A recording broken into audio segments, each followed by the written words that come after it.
18 जनवरी 2024 को पाकिस्तान की armed forces ने एक मुश्तरका जो स्ट्राइक है उसको कंडक्ट किया ईरान की टेरिटरी के अंदर। इन स्ट्राइक्स के अंदर बलोच लिबरेशन आर्मी और बलोच लिबरेशन फ्रंट जो दहशतगर्द तंजीमें हैं उनकी पनाहगाहों को कामयाबी के साथ निशाना बनाया गया जो कि ईरान के अंदर वाक़ई हैं। आज की इस वीडियो के अंदर हम डिटेल में डिस्कस करेंगे कि पाकिस्तान आर्म्ड फोर्सेज की ये जो स्ट्राइक थी इसके अंदर किन किन वेपन्स को इस्तेमाल किया गया और यहाँ पर कितने जो है वो दहशतगर्द मारे जा चुके हैं। इसके अलावा ईरान ने जो मिसाइल्स पाकिस्तान के अंदर फायर किए थे वो मिसाइल्स इंटरसेप्ट क्यों नहीं किए जा सके। इन तमाम टॉपिक्स के बारे में हम डिटेल में डिस्कस करेंगे। So let's start. Pakistan air force ने इन स्ट्राइक्स के बारे में एक ऑफिशियल प्रेस रिलीज जो है उसको जारी किया है, जिस प्रेस रिलीज में इस ऑपरेशन को ऑपरेशन मर्गबार शर्मचार का नाम दिया गया है। याद रहे कि ये जो BLA दहशतगर्द ग्रुप है ये अपने फाइटर्स को शर्मचार कहते हैं, इसी वजह से पाकिस्तान एयरफोर्स ने इस ऑपरेशन का नाम मर्गबार शर्मचार रखा है। इन स्ट्राइक्स के अंदर कौन कौन से वेपन इस्तेमाल किए गए इस बारे में बात करें तो पाकिस्तान एयरफोर्स की इस प्रेस रिलीज के मुताबिक किलर ड्रोन्स, रॉकेट्स, लोटरिंग मुनिशंस और स्टैंड ऑफ वेपन्स जो हैं उनको यहाँ पर इस्तेमाल किया गया। अब तक की रिपोर्ट्स के मुताबिक इस ऑपरेशन में किलर ड्रोन के तौर पर जिया-3 ड्रोन को इस्तेमाल किया गया। याद रखें ये जो जिया-3 ड्रोन है इसे पाकिस्तान एयरफोर्स ने अभी हाल ही में अपनी सर्विस के अंदर इंडक्ट किया है। इस ड्रोन के बारे में हमारी जो डिटेल में वीडियो है वो पहले से मौजूद है, आप उसको देख सकते हैं। रॉकेट्स के अंदर यहाँ पर पाकिस्तान आर्मी की जो रॉकेट फोर्स के फतेह-1 मल्टीपल लॉन्च रॉकेट्स हैं उनको भी इस्तेमाल किया गया दहशतगर्दों की कुछ जो पनाह गए हैं उनको तबाह करने के लिए। इसके अलावा स्टैंड ऑफ वेपन के तौर पर JF-17 से तकबीर जो लेजर गाइडेड बॉम्ब्स हैं उनको फायर किया गया। और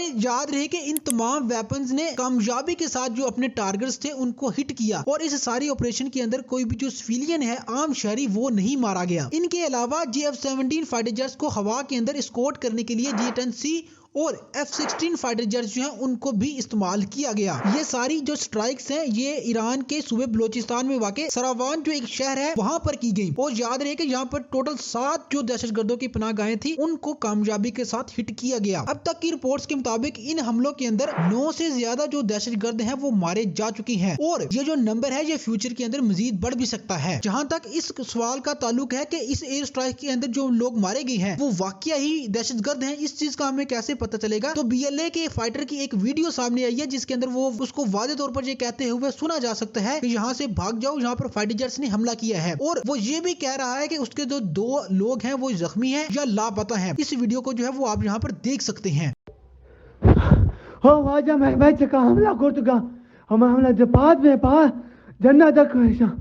पाकिस्तान जहाज में हमला करता मैं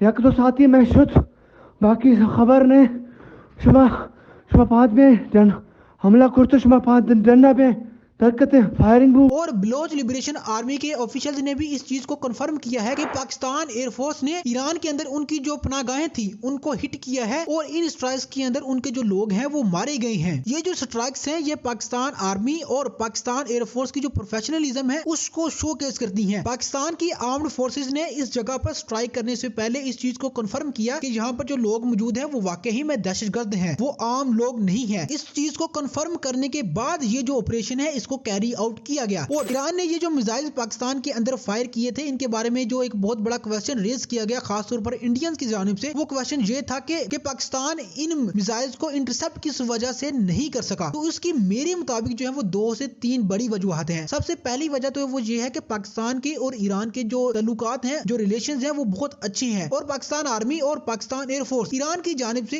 ऐसे किसी भी कदम की जो है तवक्को नहीं कर रही थी। हमारे मुताबिक जो दूसरी रीजन है वो ये है कि पाकिस्तान के जो एयर डिफेंस सिस्टम्स हैं वो पाकिस्तान ने जो इंडिया के साथ अपनी सरहद है उसके साथ साथ डिप्लॉय किए हुए हैं। अभी तक पाकिस्तान के पास जितने भी एयर डिफेंस सिस्टम है ईरान के साथ जो पाकिस्तान की सरहद है वहां पर जो एयर डिफेंस सिस्टम्स हैं वो मौजूद नहीं हो सकते। और याद रहे कि ये हमारी पर्सनल राय है। तीसरी जो रीजन समझ में आती है वो ये है कि अगर यहाँ पर कोई एयर डिफेंस सिस्टम मौजूद भी था तो याद रहे कि जो एयर डिफेंस सिस्टम्स होते हैं ये हर टाइम जो है वो एक्टिव नहीं होते। एयर डिफेंस सिस्टम्स को सिर्फ उसी वक्त ही हाई अलर्ट पर रखा जाता है जब इस चीज का खदशा हो कि जो आपका आपका दुश्मन मुल्क है वो आप पर स्ट्राइक कर सकता है, कोई मिसाइल स्ट्राइक कर सकता है या कोई फाइटर जेट के साथ कोई स्ट्राइक कर सकता है। तो ये हमारे ख्याल में कुछ पॉसिबल रीजंस हैं जिसकी वजह से जो मिसाइल ईरान ने पाकिस्तान में फायर किए थे उनको इंटरसेप्ट नहीं किया जा सका। इस सारी सिचुएशन को देखा जाए तो जो ईरान ने स्ट्राइक्स की थी पाकिस्तान के अंदर वो इंतहाई गलत कदम था ईरान का, और इसका जो है वो जवाब देना भी बहुत ज्यादा जरूरी था जो कि पाकिस्तान आर्म्ड फोर्सेज ने दे दिया है। ईरान ने इन स्ट्राइक्स के बारे में ये क्लेम किया था कि ईरान ने इन स्ट्राइक्स के अंदर पाकिस्तान आर्मी को जो है वो निशाना नहीं बनाया, बल्कि यहाँ पर जो एक दहशतगर्द तंजीम है उनके जो कुछ दहशतगर्द जो है वो यहाँ पर मौजूद थे उनको निशाना बनाया गया। और इसके जवाब में पाकिस्तान ने जो ये एयर स्ट्राइक्स की है ईरान के अंदर, इन एयर स्ट्राइक्स के अंदर भी पाकिस्तान ने दहशतगर्दों को ही निशाना बनाया है, ईरान की आर्मी को या ईरान के जो सिविलियंस हैं उनको यहाँ पर टारगेट नहीं किया गया। ओवरऑल ईरान ने ये जो स्ट्राइक्स की है पाकिस्तान के अंदर, उसके बाद ईरान ने पाकिस्तान को एक जवाब फराहम किया कि पाकिस्तान के जो दहशतगर्द हैं जो कि ईरान के अंदर छुपे हुए हैं, पाकिस्तान उनके खिलाफ खुद कार्रवाई करे। याद रहे कि माजी के अंदर पाकिस्तान आर्म्ड फोर्सेस ईरान की जो आर्मी है और जो ईरान के ऑफिशियल्स हैं उनको मुकम्मल डॉक्यूमेंट्स जो है वो प्रोवाइड कर चुके हैं इन दहशतगर्दों के बारे में, इनके खिलाफ जो है वो कोई एक्शन लिया जाए, लेकिन ईरान ने आज तक इनके खिलाफ जो है वो कोई भी जो एक्शन है वो नहीं लिया था। और याद रहे कि जो कुलभूषण जाधव इंडियन एजेंट था जो कि पाकिस्तान के इलाके बलूचिस्तान में दहशतगर्दी की कार्रवाइयों में मुलव्वस था, वो भी ईरान के अंदर से ही ऑपरेट करता था और पाकिस्तान इंटेलिजेंस ने उसको ईरान के बॉर्डर के नजदीक से ही कैप्चर किया था। अब इस सारी सिचुएशन को मेरे ख्याल के मुताबिक, मेरी पर्सनल राय के मुताबिक जो है मजीद एस्केलेट जो है वो नहीं करना चाहिए। पाकिस्तान आर्म्ड फोर्सेज ने जो जरूरी जवाब था ईरान को वो दे दिया है, क्योंकि अगर पाकिस्तान और ईरान के दरमियान जो ये सिचुएशन है ये एस्केलेट होती है, एक स्टैंड ऑफ बढ़ता है, तो इसका जो डायरेक्ट